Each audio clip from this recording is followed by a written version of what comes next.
जहां आप रहते वो नेपाल। अंतर इतना है कि एक लकीर खिंची है, पर हैं दोनों एक ही। दोनों पड़ोसी देश हैं, रोटी और बेटी का नाता रखने वाले देश हैं। यहाँ की सियाजू हमारे यहाँ के राघव जी, सो माता मेरी राधिका पिता मेरो घनश्याम, दूसरी भाषा में कहें माता मेरी जानकी पिता मेरे प्रभु राम, इन दो उनके चरणन में बारंबार प्रणाम। तो अगर राम जी पिताजी लगे, माता जी जानकी जी लगी, तो आप लोग हमारे मामा जी लगे। जो विवाहित हैं वो मामी जी। बड़ा गहरा नाता है अपना नेपाल से, बहुत पुराना, आज का नहीं त्रेता युग का। ऐसी पावन भूमि नेपाल जो वैदिक सनातन धर्म के लिए पूरे विश्व में जाना जाता। यहाँ के लोग जो पूरे विश्व में जाने जाते हैं, ऐसा देश है नेपाल जहां की अखंडता और एकता की चर्चा की बहार भारत तक जाती है। और हम भी जब भी नेपाल आते हैं, सच बोलें, आप लोगों को देख करके हम मुंह पर तारीफ नहीं कर रहे, हम भी नेपाल आकर के गदगद हो जाते हैं। यहाँ का वो अपनत्वपन, यहाँ का वो प्रेम, यहाँ की वो प्रीति। और भारत में वामन शक्ति पीठ है, 4 धाम हैं, 4 क्षेत्रों में 2 क्षेत्र भारत में हैं और 2 क्षेत्र नेपाल में हैं। एक मुक्ति क्षेत्र, एक बाराह क्षेत्र।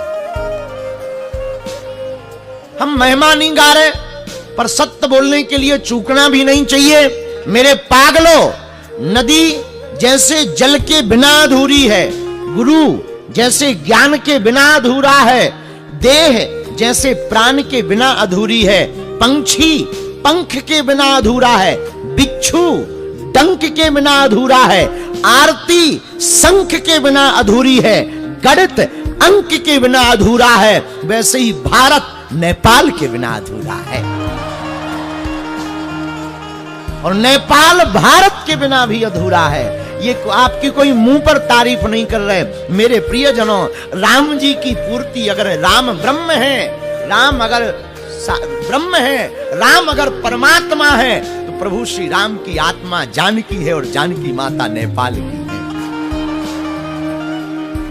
तो अगर नेपाल आत्मा है तो भारत परमात्मा है, और भारत अगर आत्मा है तो नेपाल परमात्मा है। इसलिए मेरे प्रियजनों, नेपाल के वासियों, तुम्हें गौरव होना चाहिए, हम भी नेपाली हैं। तुम्हें गौरव होना चाहिए, हम भी सनातन वैदिक हिंद राष्ट्र के वासी हैं। तुम्हें गौरव होना चाहिए, हम भी जानकी मैया के घर के वासी हैं। तुम्हें गौरव होना चाहिए, हम भी वाराह क्षेत्र के वासी हैं। तुम्हें गौरव होना चाहिए, हम भी मुक्तिनाथ के वासी हैं। तुम्हें गौरव होना चाहिए, हम भी पशुपतिनाथ के वासी हैं। इसलिए नेपाल के प्रियजनों और नेपाल की सरकार में रहने वाले लोगों, हम तुमसे करबद्ध प्रार्थना करेंगे, तुम हमसे डरा मत करो। हम किसी भी प्रकार से प्रपंच करने वाले महात्मा नहीं हैं, हम केवल जगाने वाले महात्मा हैं। हम जब भी नेपाल आएंगे, नेपाल से हम दक्षिणा लेने नहीं आते, नेपाल से तो हम वही पुराना रिश्ता का संबंध जोड़ने चले आते। नेपाल में हम कोई व्यापार करने नहीं आते।